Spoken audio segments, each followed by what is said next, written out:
Hi everyone, welcome you all in Madhav Accountancy classes. Guys, last lecture में हमने आप लोगों के साथ डिसोल्यूशन ऑफ पार्टनरशिप फर्म पूरा का पूरा चैप्टर बहुत अच्छे से रिकॉल किया था एक शॉट में। आई होप आपको वो चैप्टर अच्छे से क्लियर हुआ होगा।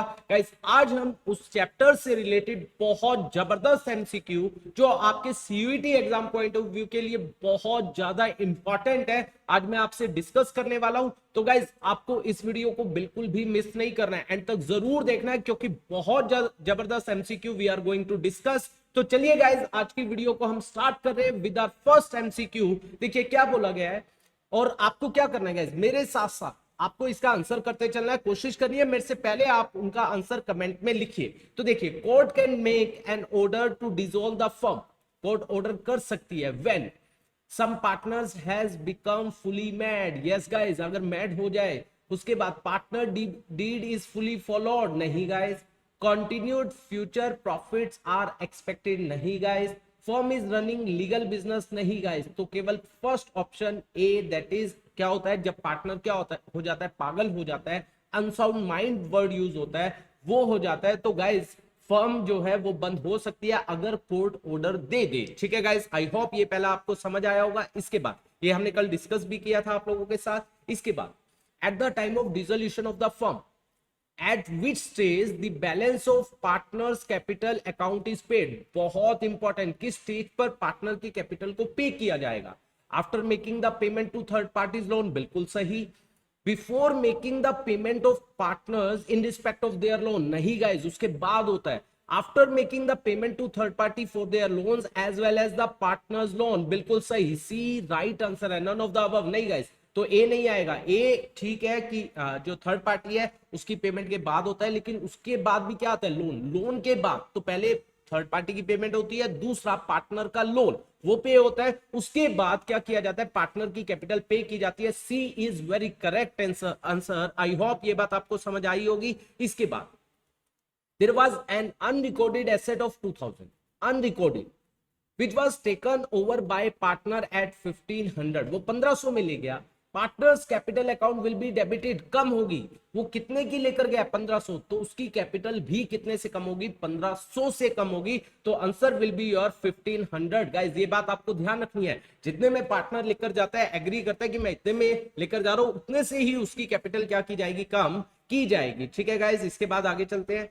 ऑन डिसोल्यूशन, जब डिसोल्यूशन हो रहा है, losses are first of all met, सबसे पहले किससे मेट करवाई जाती है, section 48 of Indian partnership act 1932 क्या कहता है, लॉसेस को सबसे पहले मेट करवाया जाता है किससे, प्रॉफिट से, फिर किससे, कैपिटल से, फिर उसके बाद अगर फिर भी नहीं होते हैं मेट तो पार्टनर से मंगवाया जाता है उनकी प्रॉफिट शेयरिंग रेशियो से। तो first of all out of capital नहीं guys, out of profit yes guys, out of private asset of the partner नहीं, पार्टनर्स कैपिटल नहीं, तो आउट ऑफ प्रॉफिट आपका ये आंसर आएगा। ये बहुत अच्छा क्वेश्चन था। इसके बाद चलिए गाइस आगे चलते हैं। देखिए, P a partner is to bear all expenses of realisation, P a partner is to bear, उसको बियर करने हैं all expenses of realisation for which he is to be paid 2000, उसके लिए उसको 2000 दिए जा रहे हैं और बोला गया आपको एक्सपेंसेस बियर करने हैं। पी हैड टू पे रियलाइजेशन एक्सपेंसेस 2500, लेकिन रियलाइजेशन एक्सपेंस कितने हुए, 2500 जो पी बियर कर रहा है, पे कर रहा है। ठीक है, how much amount will be debited to realisation, firm के लिए खर्चा कितने का होगा। फर्म ने कहा है भैया हम तो पी को अब पी हम आपको केवल 2000 देंगे, तो फर्म केवल 2000 देगी, तो रियलाइजेशन अकाउंट जो डेबिट होगा वो कितने से होगा, 2000। चाहे पी कितना मर्जी खर्चा करता रहे, उससे फर्म का कोई लेना देना नहीं है। तो D, D is your answer, that is ₹2000। I hope ये बात आपको समझ आई होगी। इसके बाद नेक्स्ट देखिए गाइस, बहुत अच्छे एमसीक्यू आ रहे हैं। On dissolution of a firm, firm जब बंद हो रही है, डेटर्स ₹17,000, डेटर है 17,000 की, वर shown in the balance sheet, balance sheet में शो हो रहे हैं। Out of this 2000 become bad, मतलब 17 में से 2 गए 15।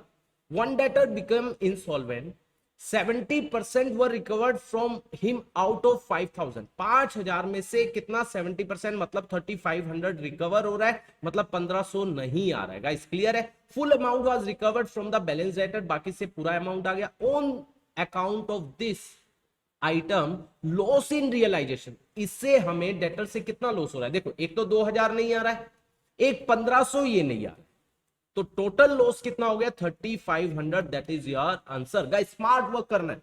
तो यहां पर बिल्कुल क्लियर है, 2000 का एक लॉस हुआ, 1500 का एक लॉस, 3500, तो सी इज योर आंसर। जल्दी जल्दी आपको आंसर निकालने हैं, तो ऐसे आपको काम करना पड़ेगा। इसके बाद on dissolution of a firm, firms balance sheet total is 77,000, firm की बैलेंस शीट का टोटल है 77,000। On the asset side of the balance sheet were shown preliminary expense 2000, asset side पर प्रीलिमिनरी एक्सपेंस है 2000, प्रॉफिट एंड लॉस का debit balance है 4000, ठीक है, and cash balance है 1800, ठीक है। Loss on realisation was 6300, loss realisation का लॉस जो आ रहा है 6300। Total asset realise including cash balance, कितना पैसा टोटल एसेट से आ रहा है। बहुत अच्छा क्वेश्चन है गाइस। देखिए आपके पास अगर मैं देखूं 2 और 4 6, 6000 तो यही हो गया, जो कहां नहीं आता है, एसेट में नहीं आता है। क्या क्या 2000 प्रीलिमिनरी एक्सपेंस भी यहाँ नहीं आता है, पार्टनर्स कैपिटल में जाता है, और 4000 प्रॉफिट एंड लॉस का डेबिट बैलेंस लॉस है, ये भी पार्टनर्स कैपिटल में जाएगा। टोटल एसेट है 77,000 की, इसमें से 4 और 2 कितना हो गया 6, 6 तो चला गया, ये यहां नहीं आएगा, इसका मतलब रह गया 71,000। और उसने इंक्लूडिंग कैश बैलेंस बोला है, तो कैश को हटाने की जरूरत नहीं है, और हमें लॉस हो रहा है 6300 का, ठीक है। तो माइनस करेंगे, इतनी एसेट है, इसमें से 6300 माइनस करेंगे, ये कितना आ जाएगा 7, और ये कितना आ जाएगा 4, 64,700 ये पैसा हमारी एसेट से रियलाइज हो रहा है। तो 64,700 सी इज योर ऑप्शन। बहुत जबरदस्त क्वेश्चन था, आई होप ये बात आपको समझ आई होगी गाइस। इसमें बहुत सारे बच्चे गलत करके आते हैं, उनको समझ ही नहीं आता है किस तरीके से करें। इसके बाद Anu, Bina and Charan are partners, the firm had given a loan, firm ने लोन दिया है, फर्म ने लोन दिया हुआ है 20,000 बीना को। On the event of dissolution, the loan will be settled by transferring it to the debit of realization, नहीं, transferring it to the credit of realization, नहीं, transferring it to the debit of Bina's capital account, नहीं, पहले होता था ये, अब नहीं होता है। By receiving cash from her, बिल्कुल सही, उससे पैसा मंगवाया जाएगा, उससे पैसा मंगवाया जाएगा, तो डी आपका ऑप्शन आ जाएगा, ठीक है गाइज। इसके बाद which of the following does not result into reconstitution of firm, guys, reconstitution that is not dissolution of partnership firm, इसे क्या बोला जाता है, dissolution of partnership, mind my word, मतलब पुराना एग्रीमेंट खत्म हो रहा है और नया एग्रीमेंट एग्जिस्टेंस में आ रहा है, जैसे change in profit sharing ratio, नया पार्टनर आ रहा है, पुराना पार्टनर छोड़कर जा रहा है, फर्म बंद नहीं हो रही है, तो इसका मतलब does not result into reconstitution of the firm, does not, कि इससे रिकॉन्स्टिट्यूशन ऑफ फर्म नहीं हो रहा है। तो guys dissolution of partnership firm, yes बिल्कुल सही, क्योंकि इससे पुराना एग्रीमेंट खत्म नहीं हो रहा है, नया एग्रीमेंट एग्जिस्टेंस में नहीं आ रहा है, फर्म ही बंद हो रही है, तो पहला आंसर बिल्कुल सही है। डिसोल्यूशन ऑफ पार्टनरशिप नहीं guys, change in profit sharing ratio नहीं गाइस, उससे तो होता है रिकॉन्स्टिट्यूशन। इसके बाद डेथ ऑफ अ पार्टनर नहीं, तो ए इज योर आंसर। ये आपको बहुत ध्यान से पढ़ने हैं, गलत नहीं करने हैं गाइस, क्लियर है। इसके बाद आगे चलते हैं, in which condition a partnership is considered to be dissolve, कब पार्टनरशिप डिसॉल्व होती है, फर्म नहीं पार्टनरशिप, पुराना एग्रीमेंट खत्म हो रहा है और नया एग्रीमेंट एग्जिस्टेंस में आ रहा है। Important, very important question guys. In which condition अब पार्टनरशिप फर्म बोलता तब हम मानते कि फर्म बंद हो रही है, अब पार्टनरशिप कह रहा है, पार्टनरशिप डिसॉल्व कब होती है, डिसोल्यूशन ऑफ पार्टनरशिप, जब पुराना एग्रीमेंट खत्म होता है, नया एग्रीमेंट एग्जिस्टेंस में आता है। ल्यूएंसी ऑफ अ पार्टनर, पागल हो गया, ठीक है।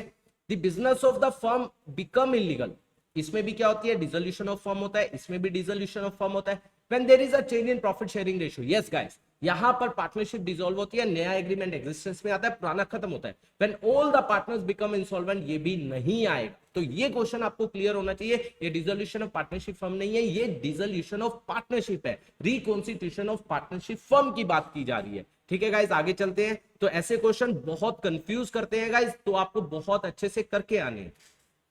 At the time of dissolution of partnership firm, if the partner's loan is to the firm is discharged by giving an unrecorded asset, following entry will be passed। तो partner का loan खत्म हो रहा है, फर्म के लिए liability है, debit हो जाएगा, तो पार्टनर्स, क्योंकि ये अलग से दिखाया जाता है, पार्टनर्स लोन अकाउंट डेबिट, और अनरिकॉर्डेड एसेट, तो गाइस वो रियलाइजेशन का ही पार्ट है, तो 2 में क्या हो जाएगा, रियलाइजेशन, यस गाइस रियलाइजेशन, ये एंट्री आपकी हो जाएगी, पार्टनर्स लोन टू रियलाइजेशन। तो चेक कीजिए, partners loan to unrecorded asset नहीं, partners unrecorded asset to revaluation नहीं, पार्टनर्स लोन टू रियलाइजेशन बिल्कुल सही, अनरिकॉर्डेड एसेट टू रिवैल्यूएशन नहीं, तो C is your answer. I hope ये भी आपको अच्छे से आया होगा। इसके बाद नेक्स्ट चलते हैं गाइस, क्या बात बोली गई है देखिए। नेक्स्ट हमसे बोला गया है at the time of dissolution of partnership firm की बात हो रही है, if the realization expense are supposed to be borne by partner A को बियर कर रहे हैं बियर, ठीक है, मैंने बताया था बहुत अच्छे से कल, but are paid by another partner B, लेकिन पे कर दिए बी ने, which of the following entry will be pass. बहुत आसान, किसको बियर करने थे, ए को कर दिए बी ने, तो बी को दिया जाएगा, तो टू में क्या होगा, बी इज कैपिटल, ठीक है, उसको दिया जाएगा क्योंकि वो बी का नहीं था, बी ने तो दे दिया, बी की कैपिटल को क्रेडिट किया जाएगा, लिया किससे जाएगा, ए से, तो A is capital account debit, to में क्या हो जाएगा, बी इज कैपिटल। तो चेक कीजिए, A is capital to B is capital, first is your answer. Realization to A is capital, realization to B is capital, क्योंकि realization debit कब होता है, जब फर्म का खर्चा होता है, ये फर्म का नहीं है, ये किसका था, ए का। उसके बाद B is capital to bank, to bank क्यों होगा गाइस, बैंक तो तब होता है ना जब फर्म पे कर रही है, फर्म थोड़ी पे कर रही है, तो ये भी गलत है गाइस, क्लियर है, तो ए इज योर आंसर। चलिए गाइस आगे चलते हैं। इसके बाद assertion on the dissolution of a partnership firm बंद हो रही है, bank overdraft is first transfer to the credit side of realisation account and then paid on. Guys इस पे बहुत सारे बच्चे गलती करते हैं, वो सोचते हैं बैंक ओवरड्राफ्ट, बैंक जब उसका अलग अकाउंट बनता है तो बैंक ओवरड्राफ्ट भी वहीं आएगा, नहीं गाइस, बैंक को थर्ड पार्टी लायबिलिटी माना जाता है और इसे रियलाइजेशन की क्रेडिट साइड पर शो किया जाता है और इसको पे ऑफ किया जाता है, ये बिल्कुल सही लिखा हुआ है। Bank overdraft is a third party liability hence transfer to realisation account, बिल्कुल सही इसका रीजन है, तो both A and R correct and R is the correct explanation of A, बिल्कुल सही, ठीक है गाइस। इसके बाद नेक्स्ट चेक कीजिए, हमारे पास क्या बोला गया है, बहुत इंपॉर्टेंट है और ये आपका लास्ट एमसीक्यू है। Partners private property can be use की जाती है in paying off the firm's debt, yes, as per section 49 firm debt and private debt. In case of a partnership firm partners liability is unlimited, yes, क्योंकि उनकी liability unlimited है, उनकी personal property भी use की जा सकती है firm के डेट को पे करने में। तो गाइस दोनों सही है बिल्कुल, बहुत A and R are true, but R is not the correct explanation of A. नहीं, both A and R are true. R is the correct explanation of A. तो B is your answer. I hope आपको 14 के 14 MCQ बहुत अच्छे से clear हुए होंगे, बहुत जबरदस्त एमसीक्यू थे। कैसे अगर आपको क्लियर हुए हैं तो ज्यादा से ज्यादा इस वीडियो को शेयर कीजिए और लाइक एंड कमेंट करके भी बताइए आपको कैसे लगे। और गाइस अब हम आप लोगों के साथ, गाइस मैं आपको एक चीज और बताना चाहूंगा, बहुत इंपॉर्टेंट एमसीक्यू जो अब ये वीक है आपका, क्योंकि एग्जाम आपके आने वाले 21 तारीख से एग्जाम है, इस वीक में हम बहुत जबरदस्त एमसीक्यू आपके लिए लेकर आ रहे हैं। हम 10-10 12-12 एमसीक्यू आप लोगों के एमसीक्यू की वीडियो लेकर आएंगे जो आपके एग्जाम में 100% आपको देखने को मिलेंगे, तो आपको उन वीडियोस को बिल्कुल भी मिस नहीं करना है। बहुत जबरदस्त एमसीक्यू हम लेकर आने वाले हैं और एज वेल एज जो चैप्टर बच गए उनकी भी हम वन शॉट वीडियो आपको डालते रहेंगे ताकि आपको सारी चीजें अच्छे से क्लियर हो जाए। बाकी हम नेक्स्ट वीडियो में आप लोगों से डिस्कस करेंगे। Thank you so much for watching this video.